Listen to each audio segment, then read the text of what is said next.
नमस्कार। आप सुन रहे हैं द बॉलीवुड रेडियो और मैं हूं आपके साथ आकाश। दोस्तों, आज के इस पॉडकास्ट में बात राजेश खन्ना, फिरोज खान और शर्मिला टैगोर की, और बात करेंगे एक ऐसी फिल्म की जो हर पीढ़ी के लिए, या यूं कहिए कि हर दौर के प्रेमियों के लिए एक सबब भी है और एक जिंदा हकीकत भी।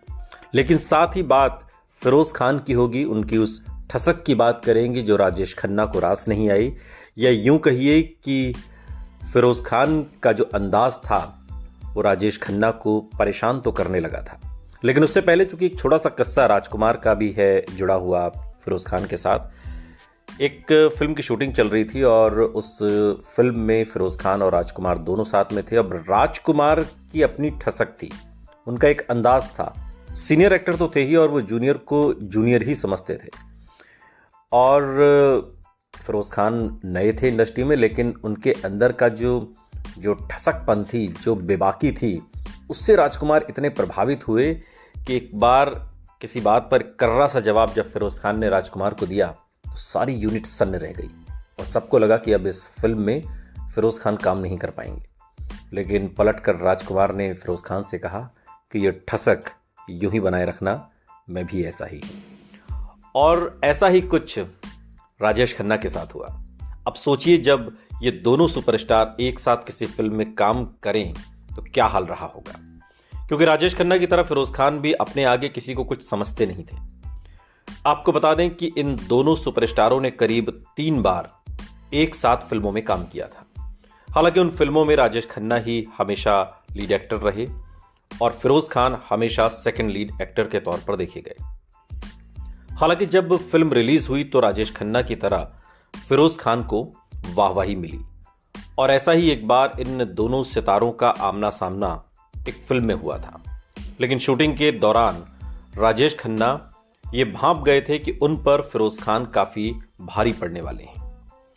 फिल्म रिलीज होते ही उनका जो शक था, उनकी जो शंका थी, वो हकीकत में बदल गई। राजेश खन्ना और फिरोज खान के डेब्यू में सिर्फ 6 साल का अंतर था। इन दोनों दिग्गजों ने अपने अपने फिल्मी करियर में एक से बढ़कर एक फिल्में दी। राजेश खन्ना ने 1966 में आई फिल्म आखिरी खत से बॉलीवुड में डेब्यू किया था, तो 1967 में यह फिल्म भारत की ऑस्कर में पहली आधिकारिक एंट्री फिल्म भी बनी, और पहली ही फिल्म से राजेश खन्ना सुपरस्टार बन गए थे। हालांकि उन्हें जो सुपरस्टारडम का जो स्वाद है वो फिल्म आराधना से मिला। जबकि फिरोज खान की पहली फिल्म दीदी थी जो साल 1960 में आई थी। हालांकि उन्हें असली ब्रेक 1965 में बनी फिल्म ऊंचे लोग में मिला था, और ये उस साल की सुपरहिट फिल्म थी। आपको बता दें कि फिरोज खान भले ही फिल्मों में पहले आए, लेकिन उन्हें राजेश खन्ना के बाद शोहरत मिली, और ऐसे में राजेश खन्ना उन्हें कभी अपना कॉम्पिटिटर समझते नहीं थे। फिरोज खान को फिल्म मैं वही हूं, अपराध, उपासना, मेला, आग, धर्मात्मा, जांबाज, कुर्बानी, दयावान जैसी फिल्मों ने शोहरत दिलाई, तो जबकि राजेश खन्ना आराधना, आनंद, इत्तेफाक, दो रास्ते, बंधन, डोली, सफर, खामोशी, कटी पतंग, आन मिलो सजना, द ट्रेन, आनंद, सच्चा झूठा, दुश्मन, महबूब की मेहंदी, हाथी मेरे साथी, चिनप्पा देवर की फिल्म, ये वो तमाम फिल्में हैं जिसमें राजेश खन्ना एक अलग लेवल पर पहुंच गए और दीवानगी की सारी हदें उनके प्रति लोगों ने पार कर दी। आपको बता दें, जब राजेश खन्ना और फिरोज खान को एक साथ साल 1970 में आई फिल्म सफर में देखने का मौका मिला, तो इस फिल्म को डायरेक्टर असित सेन ने बनाया था, और फिल्म बंगाली लेखक आशुतोष मुखर्जी के उपन्यास पर आधारित थी। फिल्म में 2 हीरो और 1 हीरोइन यानी कि शर्मिला टैगोर थी। यह फिल्म 1969 और 1971 के बीच राजेश खन्ना की लगातार 17 सुपर डुपर हिट फिल्मों में से एक है, जो रिकॉर्ड आज तक टूटा नहीं है। आगे कोई तोड़ पाएगा इसकी भी संभावना नहीं। आपको बता दें कि फिरोज खान के साथ राजेश खन्ना की यह दूसरी फिल्म थी। इससे पहले दोनों को साल 1967 में आई फिल्म औरत में एक साथ देखा गया था। हालांकि वो फिल्म बॉक्स ऑफिस पर फ्लॉप साबित हुई। हालांकि इस फिल्म में फिरोज खान ने बेहद मामूली रोल प्ले किया था और फिल्म में कुछ ही सीन मिले थे। औरत फिल्म रिलीज के बाद फिरोज खान ने फिर सफर फिल्म में राजेश खन्ना के साथ काम किया, और इस फिल्म में दोनों को लगभग बराबरी का रोल मिला था। हालांकि राजेश खन्ना ही फिल्म के रियल लीड हीरो थे, वहीं Firoz Khan second lead actor थे। हालांकि जब फिल्म रिलीज हुई तो दर्शकों ने राजेश खन्ना और फिरोज को एक जैसा ही प्यार दिया और उनकी तारीफें की।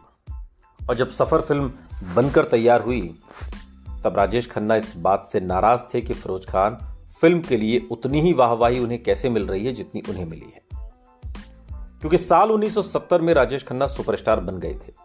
हालांकि अपने आगे फिरोज खान को कम आंकने भी लगे थे, ये बात भी सही है। वो उन्हें कभी अपना कॉम्पिटिटर नहीं मानते थे, वो उन्हें कभी अपना कॉम्पिटिटर मानते ही नहीं थे। इसके अलावा वो उनको उस दर्जे का एक्टर भी नहीं मानते थे।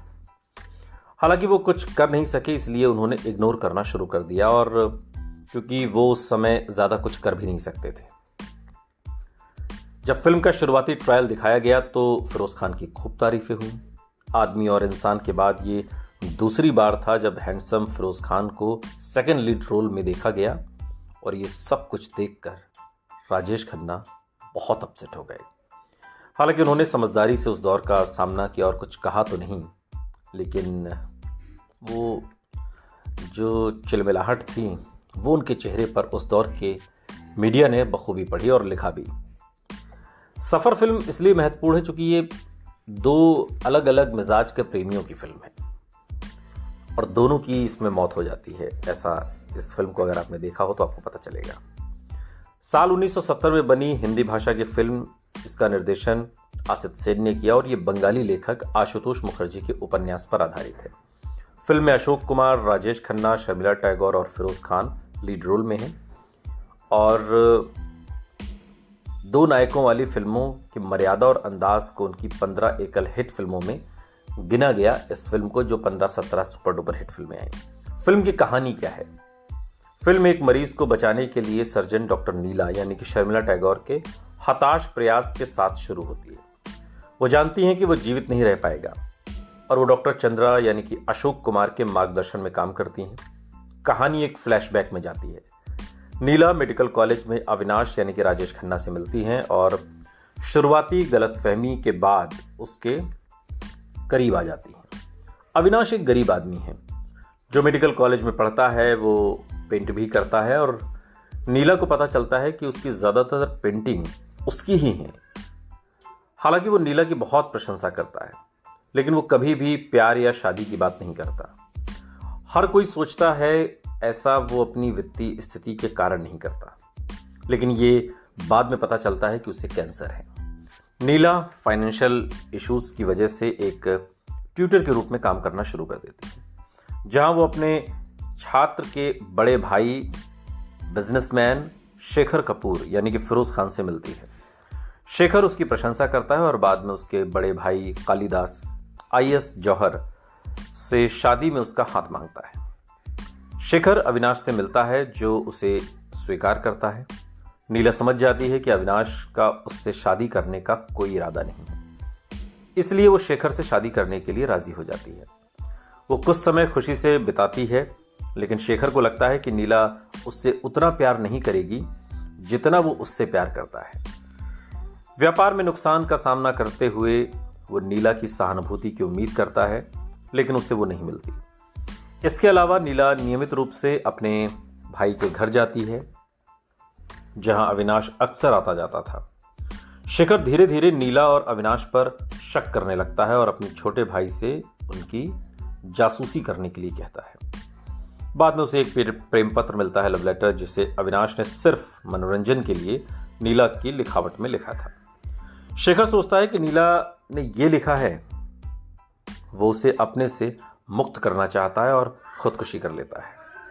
पुलिस को शक होता है कि नीला और अविनाश ने उसकी हत्या कर दी है, और अविनाश के गायब होते ही नीला को गिरफ्तार कर लिया जाता है। मुकदमे में शेखर की मां श्रीमती कपूर यानी कि नादिरा नीला के पक्ष में गवाही देती हैं और अदालत उसे बरी कर देती है। बाद में यह पता चलता है कि अविनाश उसके वैवाहिक जीवन से दूर जाने के लिए चला गया था। वो ये नहीं जानता था कि शेखर ने खुदकुशी कर ली थी। बाद में वो अपनी बीमारी के अंतिम चरण में वापस आता है और डॉक्टर चंद्रा के अस्पताल में मर जाता है। दिल टूटी नीला अब और जीना नहीं चाहती, लेकिन डॉक्टर चंद्रा उसे सांत्वना देते हैं और उसे एक महान सर्जन बनने के लिए प्रोत्साहित करते हैं। फिल्म नीला की अपने देवर को पढ़ाई के लिए विदेश भेजने, चिकित्सा पेशे के लिए अपना जीवन समर्पित कर देने के साथ समाप्त होती है। आमतौर पर आपने जो लव ट्रायंगल की फिल्में देखी हैं, सफ़र क्यों इंपॉर्टेंट है इसे समझने के लिए आप इस बात पर गौर करिए। लव ट्रायंगल की फिल्मों में क्या होता है कि एक प्रेमी है, दो प्रेमिकाएं हैं, या एक प्रेमिका है, दो प्रेमी हैं, तो एक की मौत हो जाती है और उसके बाद वो दोनों एक दूसरे के साथ हो जाते हैं और इस तरीके से हैप्पी एंडिंग होती है। लेकिन फिल्म सफ़र में प्रेमिका के दोनों प्रेमी मर जाते हैं। यही इस फिल्म की खासियत है जो बाकी सारी फिल्मों से लव ट्रायंगल की इस फिल्म को अलग करती हैं, जो सफ़र शर्मिला टैगोर ने इस फिल्म में पूरा किया है। फिल्म अगर आपने देखी है तो कमेंट बॉक्स में हमें ज़रूर बताइएगा कि ये फिल्म आपको कैसी लगी और इसमें नीला का जो कैरेक्टर है शर्मिला टैगोर का, या फिरोज़ खान और राजेश खन्ना की अगर तुलना की जाए तो कौन किस पर भारी आपको लगता है इस फिल्म में, ज़रूर बताइएगा। सुनते रहिए द बॉलीवुड रेडियो, सुनता है सारा इंडिया।